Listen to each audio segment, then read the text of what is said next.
ஓம் தத்புருஷாய வித்மஹே மகாதேவாய தீமஹி தன்னோ ருத்ர பிரச்சோதயாத். அஹோரேஹ்ப்யோதகோரேஹ்ப்யகோரகேரப்யः சர்வேஹ்ப்யः சர்வசர்வேஹ்ப்யோ நமஸ்தே அஸ்து ருத்ரரூபேப்யः. ஓம் தத்புருஷாய வித்மஹே மகாதேவாய தீமஹி தன்னோ ருத்ர பிரச்சோதயாத். இந்த புது வருஷமான தமிழ் ஆண்டு விசுவாவசு வருஷ நாம் அந்த வருடம் முழுவதும் வழிபட வேண்டிய ஆலயம். கடந்த வருடம் சில ஆலயங்கள் போட்டோம். அந்த வருடத்தோடு அது முடிவது அல்ல. ஏனென்றால் அந்த ஆலயத்தின் வழிபாட்டை விட்டுவிடக்கூடாது. இதுவரை ஒவ்வொரு தமிழ் மற்றும் ஆங்கில ஆண்டுக்கான வழிபட வேண்டிய நித்தியமும் வழிபட வேண்டிய கோவிலை போட்டு வந்துக்கிட்டே இருக்கோம். ஆனால் இதோட முடிஞ்சு போச்சு, அதுக்கு பவர் இல்லை, கிடையாது. பல கோடி காரணம் இருக்குது. 1 2 3 4ன்னு சேர்த்து கொண்டே நீங்கள் செல்ல வேண்டும். அதற்கு மாதம் ஒரு தடவை போனால் இது தினமும் 30 நாளும் வழிபட வேண்டிய கோயில் தான். சூப்பரான அற்புதமான ஆலயம் திருப்புரம்பியம் சாட்சி நாதேஸ்வரர் ஆலயம். ஸ்ரீ குகாம்பிகை சமேத ஸ்ரீ சாட்சிநாதர். அப்படி அதனுடைய மகிமை என்ன, அது என்னென்ன செய்ய வேண்டும், இதை பற்றி ஒரு பகுதி 2 பகுதி 3 பகுதிகளாக பார்ப்போம். இந்த தமிழ் வருடத்திலே விசுவாவசு வருஷத்திலே முக்கியமாக சித்தர்கள் அருள்வது திருப்புரம்பியம் கும்பகோணத்திலிருந்து சுமார் 10 கிலோமீட்டர் தொலைவிலே உள்ளது. இந்த காவேரியினுடைய வடகரையில் அமைந்துள்ள பாடல் பெற்ற அற்புதமான இந்த ஸ்தலம் பல கோடி பிரளய காலத்திலே இது இன்றும் அழியாமல் பிரளயம் உள்ளே வெள்ளம் போராமல் அப்படியே இருக்கிறது. இப்படிப்பட்ட புறம்பாக நேர்மாறாக இருப்பதனால் திருப்புறம்பாக இருந்தமையால் இதுக்கு திருப்புரம்பியம் என்ற பெயர் விசேஷமாக எல்லோரும் கொண்டாடுகின்றோம். தேனை அப்படியே குடங்குடமாக டின்னா அண்டாண்டாவ எத்தனை தடவை ஊற்றினாலும் அப்படியே சாப்பிட்டு விடுவார் இந்த பிள்ளையார். பிரளயம் காத்த விநாயகர். அப்படிப்பட்ட பிரளயத்தையே முழுகிட்டார்னா நம்ம ஊத்துற தேன்லாம் எந்த மூலை. இப்படி ஸ்ரீ அகஸ்தியர் புலஸ்தியர் விஸ்வாமித்திரர் போன்ற தபசீலர்கள் அற்புதமாக வழிபட்ட அவங்க கையால் வழிபடப்பட்ட சுயம்பு லிங்கத்தினை கொண்ட அற்புதமான கும்பகோணத்தின் பிரதானமான ஸ்தலம். பொதுவாக தெய்வங்களின் கரங்களில் உள்ள ஆயுதங்களை முக்தம் அமுக்தம் முக்தாமுக்தம் என்று பல வகைகளாக பிரித்து சொல்வார்கள். முக்தம் அப்படின்னா கையில் இருந்து விட்டு எரிந்து தாக்கப்படும் ஆயுதம். அமுக்தம் கையிலே பிடித்து கொண்டு தாக்குவது ஆயுதம். ஒரு கையில் ஒரு ஆயுதத்தை வச்சு தாக்கிறோம்ல, அதுக்கு அமுக்தம். முக்தாமுக்தம்னா என்ன? கையில் இருந்து எரியப்படும் ஆயுதம் இலக்கினை அடைந்து தாக்கிய பிறகு மீண்டும் கைகளுக்கு வந்து சேர்ந்துவிடும். முக்தாமுக்தம். இதை பற்றி விரிவாக பெரிய ஒரு சப்ஜெக்ட் இருக்கு. முத்திரை கைகள் ஆயுதங்களே இல்லாத வகையிலே இறைமூர்த்திகளின் கரங்களிலே பல முத்திரைகளை அப்படி காணும் முடியும். எடுத்துக்காட்டாக நமக்கு ஆசீர்வாதம் செய்யும் வண்ணம் மேலே தூக்கி இருக்கும் கரங்களை அபயஹஸ்த முத்திரை, பாதங்களை கீழ் நோக்கி கீழே காட்டும் கரங்கள் இறைமூர்த்திக்கு நீங்கள் பார்த்திருப்பீர்கள், வரத ஹஸ்த முத்திரை. இப்படி இந்த இடத்திலே இந்த ஸ்தலத்திலே ஸ்ரீ குகாம்பிகை என்னும் அம்பாளுக்கு தனி சன்னதி இருக்கு. ஆயுதங்கள் மற்றும் முத்திரைகளோடு சேர்ந்து குழந்தையாக இருக்கும் முருகப்பெருமானை இடது பக்கம் தூக்கி கொண்டு இருக்கும் அபூர்வமான கோலத்திலே அம்பிகையானவள் இங்கே காத்து கொண்டிருக்கின்றார்கள். பக்தர்களுக்கு அபரிமிதமான அருளை தருவதற்கு தரிசித்துப்பார்கள். இதே அம்பிகையை தூணிலும் கூட தரிசிக்க முடியும். முருக குழந்தையை தூக்கி கொண்டு இருக்கும் ஸ்ரீ குகாம்பிகையின் அருள் என்ன, ஸ்ரீ குகாம்பிகையின் மகிமையினை பற்றி நமது குரு பரம்பரையில் வந்தவர் கூறுவதில் ஒரு சில புள்ளிகளை இங்கே பார்ப்போம். நாம் மேலே கண்டது போல வேலாயுதமே வேலன் என்னும் தத்துவத்தை சூட்சமமாக வெளிப்படுத்தும்படியாக அதன் வண்ணமாக குழந்தையான ஸ்ரீ முருகப்பெருமானை வேலின் அடையாளமாக தூக்கியபடி காட்சி தருகின்றாள் அம்பிகை.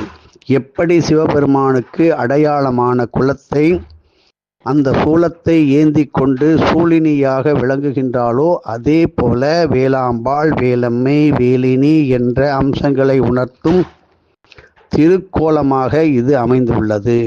சோமாஸ்கந்த லோகம் என்ற ஒரு லோகம் இருக்கு.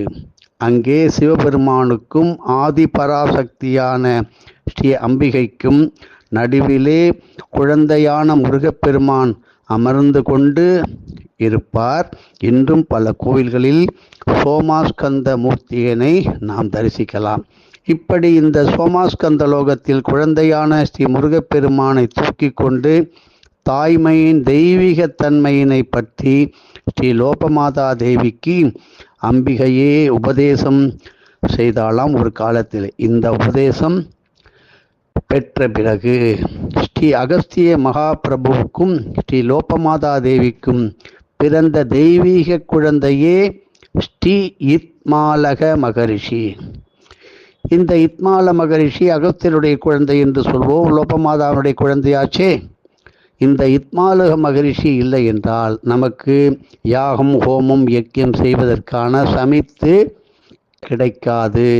உலகத்திற்கே தாயான அம்பிகையின் அற்புதமான கருணை உள்ளத்தை நாம் சாதாரண சொல்லால் கண்டிப்பாக விளக்க முடியவே முடியாது. மக்களின் இன்னல்களை போக்குவதற்காக அழைத்த குரலில் அப்படியே ஓடி வருபவள் பராசக்தி தாய் மட்டுமே. ஆழ்ந்த பக்தியோடும் நம்பிக்கையோடும் வணங்கும் பக்தர்களுக்கு ஏற்படும் அபாயங்கள் இன்னல்கள் அத்தனையும் களையப்படும் அற்புதமான இந்த முருகனைப் போல நம்மையும் தன் குழந்தையாகவே கருதி தூக்கி வைத்து கொண்டு காப்பாற்றுகின்றாளாம் இப்படிப்பட்ட இந்த குகாம்பிகை.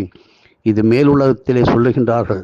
மேலும் மன ஒருமைப்பாட்டோடு சக்தி உபாசனை, ஸ்ரீ சக்கர உபாசனை, அம்மன் உபாசனை, ஸ்ரீ மகாமேரு பூஜை போன்ற சாக்த உபாசனை முறைகளை செய்து பின்பற்றி வருபவருக்கு எல்லாம் ஸ்ரீ குகாம்பிகையே தனது கைகளை கொண்டு மூலாதார சக்கரத்தினை செயல்படுத்துகின்றாளாம். இதை பற்றி யாருக்கான தெரியுமா? நான் பதஞ்சலி யோகம் பண்ணுறேன், குண்டலி யோகம் செய்கின்றேன் என்று சொல்வார்கள். இவர்கள் எந்த தேவதையை உபாசனை பெற்றவர்கள் என்பது நமக்கு தெரியாது. தினமும் ஸ்ரீ லலிதா சகஸ்ரநாமம், ஸ்ரீ அங்காளி அந்தாதி, ஸ்ரீ சௌந்தர்ய லகரி, ஸ்ரீ அபிராமி அந்தாதி போன்ற தேவி ஸ்லோகங்களை நித்திய பாராயணம் செய்து வருவதும் சாக்த உபாசனையின் ஒரு பெரும் அங்கம். குழந்தைகள் ஒரு குறிப்பிட்ட வயதினை அடையும் வரை துர்தேவதைகளின் அவைகளின் தாக்குதல் மிக அதிகமாக இருக்கும். இதிலிருந்து மீளவே அந்த காலத்திலே குழந்தைகளுக்கு அருகாமையில் முறையான சாம்பிராணி தூபம் போட்டு கொண்டு வந்தார்கள். இப்பொழுது அது நின்றுவிட்டது. தீய சக்திகளில் இருந்து குழந்தைகளை காப்பதோடு மட்டும் அல்லாமல் தெய்வீக ஞானத்தையும் சேர்த்து இந்த தாய், இந்த அம்பிகை அளிக்கின்றாள். அன்னை குகாம்பிகை குழந்தைகளுக்கு போடப்படும் காப்பு, வளையல், வசம்பு காப்பு, கால் தண்டை மற்றும் கொலுசு, நல்ல விஷயம் தெரிந்த மந்திர சக்திகள், தெய்வ சக்திகள் உள்ள தாயத்து, கருப்பு மை போன்றவற்றை இந்த அம்பாளுக்கு சமர்ப்பித்த பிறகு நாம் அணிவித்தல் நம்ம அணிஞ்சு கொண்டால் அதனுடைய விசேஷம் மிக அற்புதமாக இருக்கும். இதை தானமாக கொடுப்பதும் அற்புதமான கோடி கோடி புண்ணியத்தை அளித்தரும். இப்படி அன்னை வயிற்றை என்னவென்று நினைத்தாய் என்று ஒரு இதற்கு பார்ப்போம்.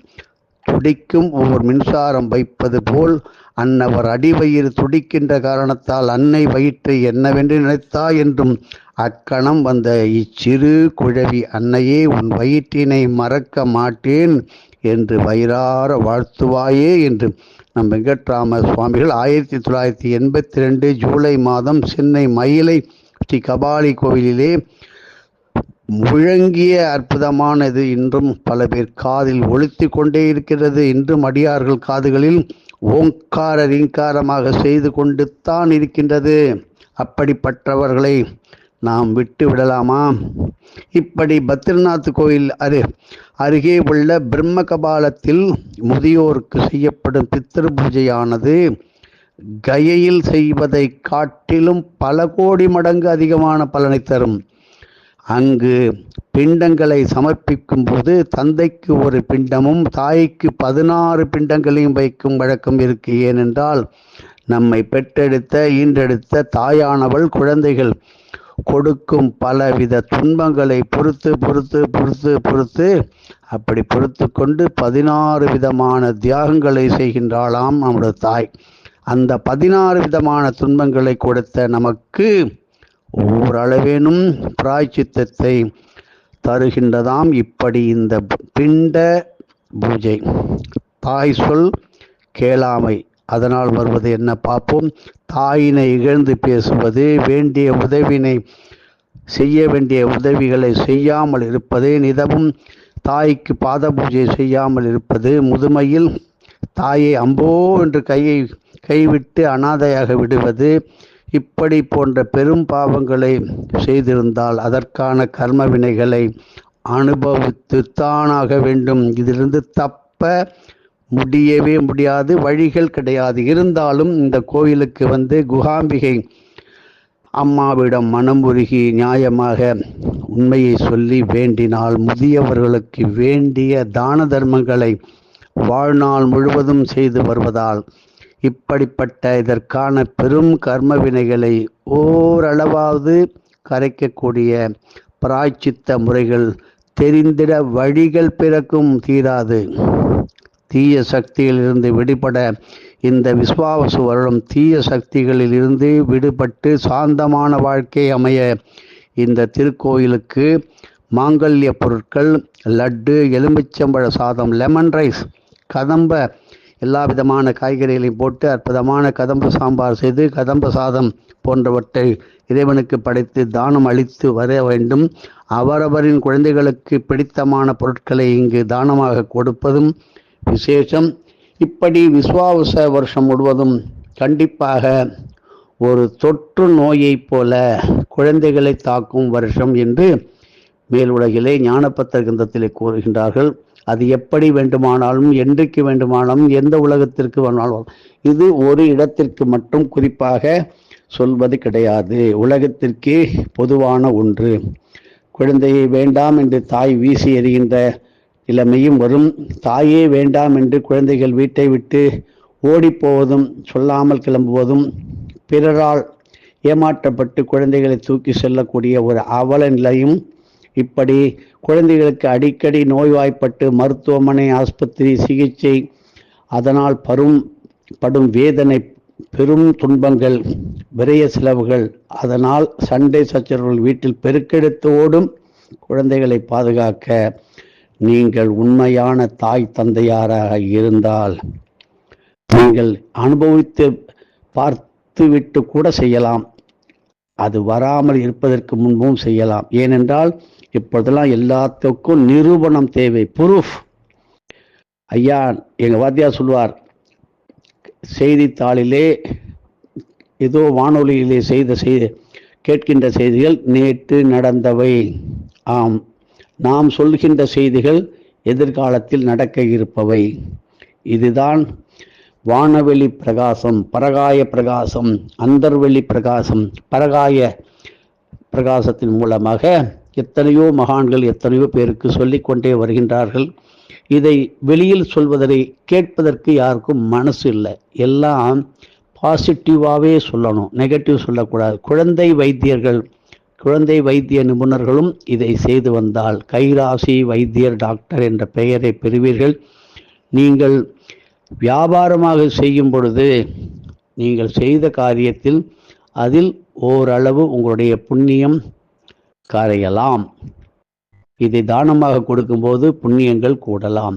ஏனென்றால் சின்ன குழந்தையிலே சொன்னதெல்லாம் கேட்டு எத்தனையோ பாராயணம், விசேஷமான தெய்வ பாடல்கள், ஆட்டம் பாட்டம் நாடகம் கற்றுக்கொள்ளும் வயது ஏற ஏற 15 தாண்டும் பொழுது ஒரு பெரும் மாற்றம், 20 தாண்டும் போது பெரும் குத்தாட்டம் சொல்லுமே, குடும்பமே அதிரும் அளவுக்கு, மானம் போகின்ற அளவுக்கு நிலைமை மாறுவதற்கு காரணம் வீட்டில் நல்ல வார்த்தை பேசாமல் இருப்பது, கெட்ட வார்த்தைகளை உச்சாடனம் செய்வது, நான் யார் நான் யார், என் வீடு என்னிடம், இப்படி தேவையற்ற பேச்சுக்களை முழங்கிக் கொள்வதால் வீட்டில் நல்ல குடும்பமும் பல சோதனைக்கு ஆள்பட்டு விடுகின்றது.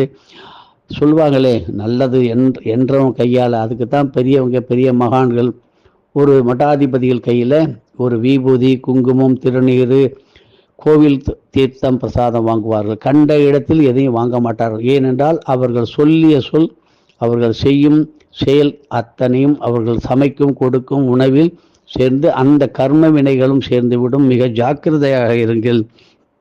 இப்படி சதம்பகரி பூஜையினை பற்றி பகுதி 2 நாம் இந்த விஸ்வாவசு வருஷத்தினுடைய கோவில் அதை பற்றி பகுதி 2 பார்ப்போம்.